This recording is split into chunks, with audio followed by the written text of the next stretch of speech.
Okay, చూడండి ఇక్కడ ఏం చేశాడంటే గణిత ప్రవచనం అంటే నిర్వచనం ఇచ్చేసాడు వాడే. సో మ్యాథమెటికల్ సెంటెన్స్ అంటే అయితే కింది 4 ఆప్షన్స్ ఇచ్చాడు కదా, వాటిలో ఏది గణిత ప్రవచనం అని అడిగాడు. ఏమిచ్చాడు గణిత ప్రవచనం అంటే సత్యమో అసత్యమో ఏదో ఒకటి అయి ఉండాలి, కానీ రెండూ కాకూడదు.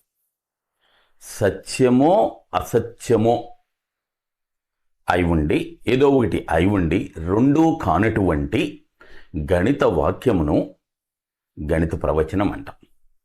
అది ట్రూనా ఫాల్సా, ట్రూ అయినా అవ్వచ్చు, ఫాల్స్ అయినా అవ్వచ్చు, కానీ బట్ రెండు మాత్రం అవ్వకూడదు. చూద్దాం ఒకసారి, చూసుకోండి. మొదటిది ఏంటంటే maths is an interesting subject. ఇది సో నీకు ఇంట్రెస్టింగ్ కావచ్చు, నాకు ఇంట్రెస్టింగ్ కాకపోవచ్చు కదా, రెండు అయింది. అదే ఒక వ్యక్తికి అది ఇంట్రెస్టింగ్, ఇంకొకళ్ళకి కాదు, అంటే రెండు అయింది కదా, అందుకని అది గణిత ప్రవచనం కాదు. రైట్. రెండవది the sum of 2 primes is even, అంటే రెండు ప్రధాన సంఖ్యల మొత్తము ఒక సరి సంఖ్య అన్నాడండి.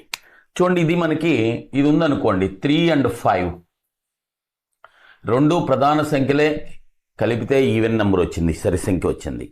మరి ఇది కలిపితే 2 and 3 అయితే 5 కదా, ఇది ఈవెన్ కాదు కదా, ఆడ్ కదా. ఇక్కడ కూడా రెండు వచ్చినాయి.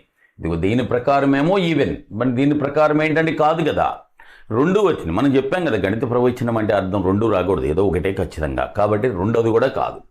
రైట్. మూడోది చూడండి, ఈ ట్రైన్స్ టుమారో, రేపు వర్షం కురుసుద్ది అని చెప్తున్నాను నేను.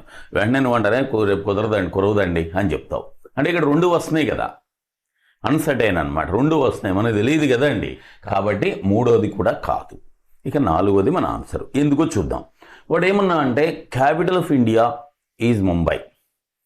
అండ్ డౌట్ ఏమండి, క్యాపిటల్ ఢిల్లీ కదా, తప్పిచ్చాడు కదా, తప్పు అనుకోకూడదు, అది ఒక తప్పు ప్రవచనం, రాంగ్ స్టేట్మెంట్. కాబట్టి your answer is 4th one.